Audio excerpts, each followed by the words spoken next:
नमस्कार. रॉयल कारभारीने आपल्या चॅनलवर तुमच्या सगळ्यांचे स्वागत करते. माधव रूपा भाग 2 भाग 1 आधीच अपलोड केलेला आहे. रागिणीच्या काकूंनी तिच्यासाठी स्थळ पाहिलं, पण रागिणीला काही पटलं नाही. रागिणीने ही गोष्ट तिच्या बहिणीला सांगितली आणि रूपा तिला म्हणाली, ताई, तुला जे योग्य वाटतं ते कर, पण मला नाही वाटत की काकू तुझ्यासाठी चांगल्या मुलाचं स्थळ घेऊन येईल म्हणून. नक्कीच त्याच्यामध्ये काही ना काहीतरी कमी असेल. रागिणी आता तोंडातलं तोंडात पुटपुटली आणि म्हणाली, रूपा, आता कसं सांगू तुला की माझं एका मुलावरती प्रेम आहे, त्याचं सुद्धा माझ्यावरती खूप प्रेम आहे आणि आम्ही दोघं एकमेकांशिवाय जगू शकत नाही. रूपा ताईला म्हणाली, काय ग ताई, काय बोलतेस तू हळूहळू? मला तर काहीच ऐकायला आलं नाही. रागिणी म्हणाली, काही नाही ग, अगं असंच बोलत होते. बरं, माझा एकच पेपर राहिला आहे, तो झाला की आपण गावाला जाऊयात. तुला काय खरेदी करायची असेल तर आपण करूयात इथेच. रूपा म्हणाली, ठीक आहे ताई. आणि दोघी जणी खरेदी करण्यासाठी आल्या. रूपा खरेदी करत ताईला म्हणाली, ताई, तू इतक्या वर्ष बाहेर आहेस, तुला कधी कोणी आवडलं नाही का ग? रागिणी मनातच म्हणाली, रूपाला सांगू का, शेवटी तिच्याशिवाय मला आणि माझ्याशिवाय तिला कोणीच नाही आणि मला त्याच्यासोबत पळून जाण्याशिवाय कुठलाच मार्ग नाही. रूपा ताईला म्हणाली, ताई, काय ग ताई, काय विचारतीये मी? रागिणीने आता रूपाचा हात हातात घेतला आणि तिला म्हणाली, रूपा. रागिणीच्या तोंडापर्यंत तिचे शब्द आले होते, पण तिने ते मागे घेतले आणि रूपाला म्हणाली, काही नाही ग रूपा, जाऊ देत ते सगळं. आपण आता खरेदी करायला आलो आहोत ना, मग खरेदी करूयात आणि घरी जाऊयात. रूपा तिच्या बाईंना भेटून आली आणि म्हणाली, मी पुढच्या वर्षी ह्याच कॉलेजमध्ये ॲडमिशन घेणार आहे आणि माझं शिक्षण पूर्ण करणार आहे. रागिणी सारखीच रूपासुद्धा शिक्षणाच्या बाबतीत हुशार होती. दोघीजणी घरी निघाल्या.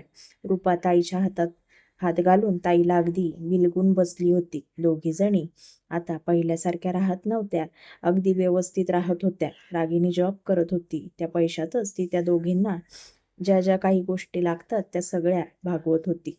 वडील फक्त शिक्षणापुरतेच पैसे द्यायचे, पण बाकीचे सगळं यांनाच करावं लागायचं. रूपा आता ताईला म्हणाली, ताई, आता पुढच्या वर्षीपासून मीही कामाला जाणार. तू कशी काम करून शिकतेस, मग मी पण काम करून शिकणार.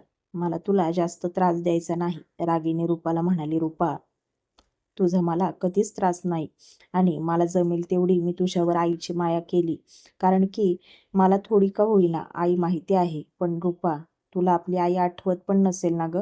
रूपाने आता ताईला घट्ट मिठी मारली आणि ताईला म्हणाली, ताई, तूच माझी आई आहेस. आणखी आपली आई गेली तेव्हा मी खूप लहान होते. मला आई कशी आहे हे आठवत सुद्धा नाही. पण माझ्या वर्गातल्या मुलींची जेव्हा आई त्यांच्या पालक सभेला यायची, तेव्हा माझी ताई आई नाही तर माझी ताई यायची आणि माझ्या ताईमध्येच मी माझी आई पाहिली आहे. ताई, तुझं जरी लग्न झालं ना, तरी तू मला तुझ्यासोबत घेऊन जायचं. मला नाही राहायचं काकूकडे.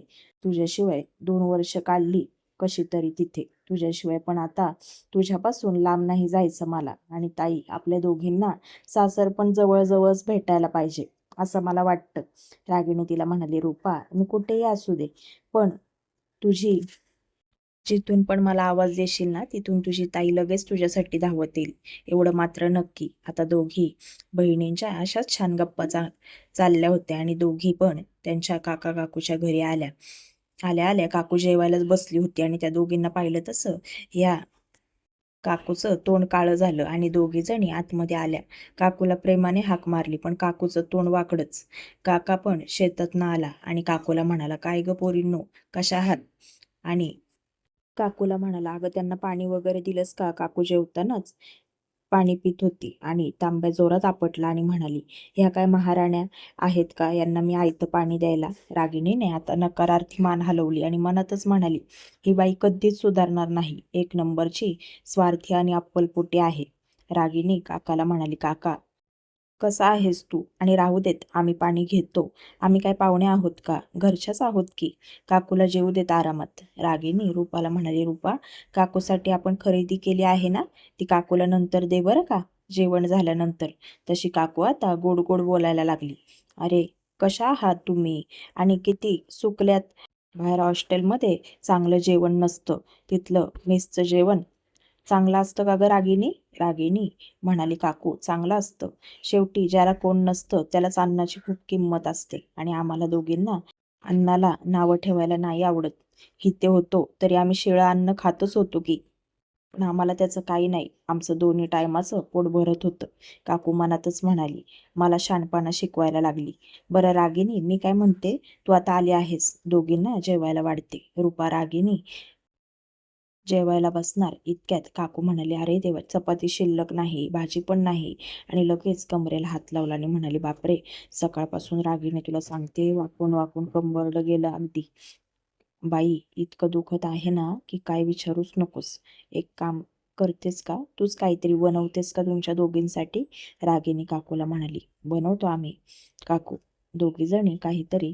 तू काही काळजी करू नकोस. रागिणीने पटकन उठली आणि काकूला म्हणाली, काकू अंडी आहेत का घरात? काकू आता मनातच म्हणाली, आता ह्या महाराण्यांना अंडी पाहिजे आहेत. काकू उसनं हसत म्हणाली, हो आहेत ना, अगं आत टोपल्यात आहेत, त्यामधनं घे.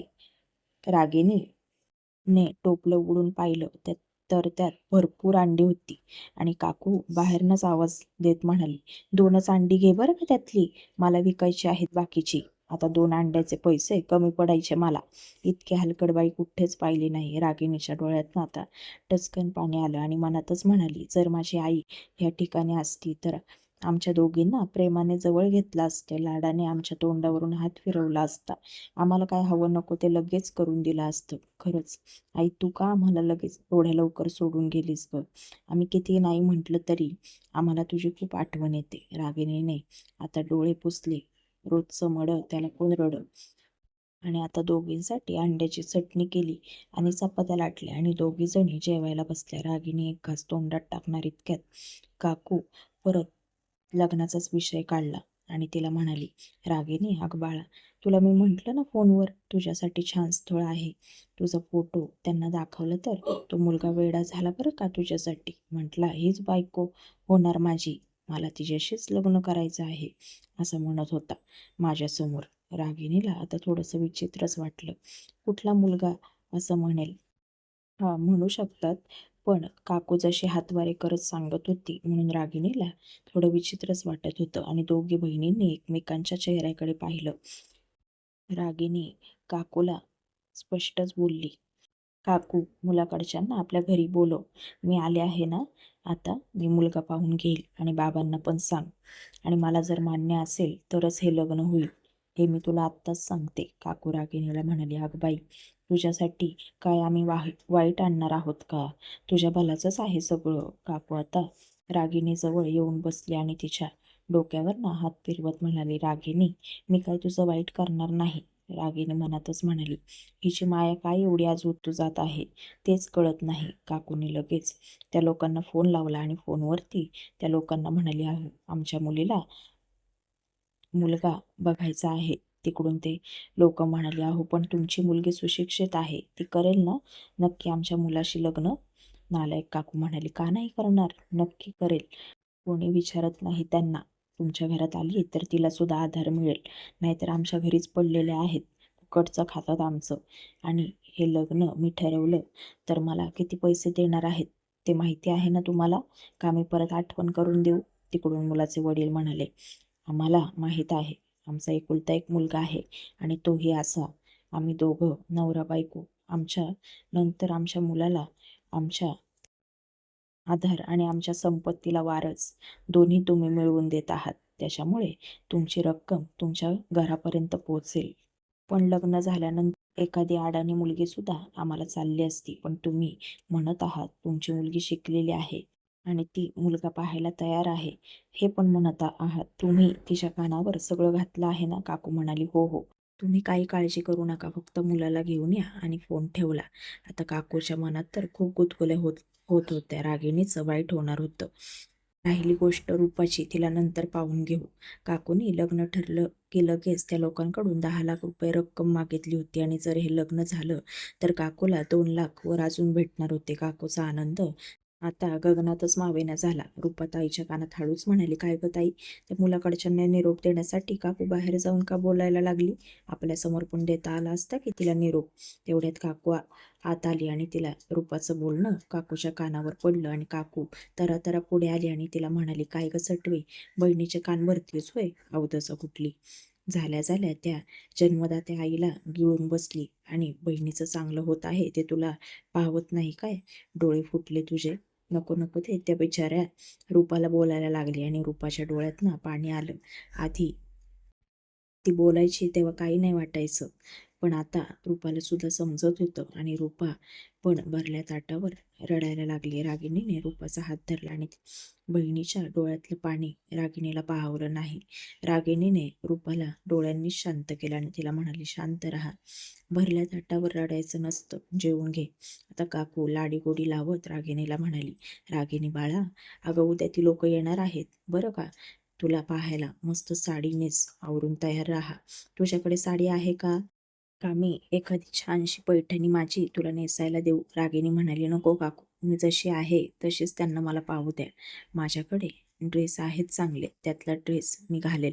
काकू म्हणाली, बरं बाई, तुझा ड्रेस घाल, असं म्हणाली आणि अगदी आनंदात जाऊन बेडवरती झोपली आणि स्वप्न पाहायला लागली. कधी एकदा ही बॅत माझ्या घरातनं जातीये आणि 10 लाख रुपये माझ्या घरात येत आहेत.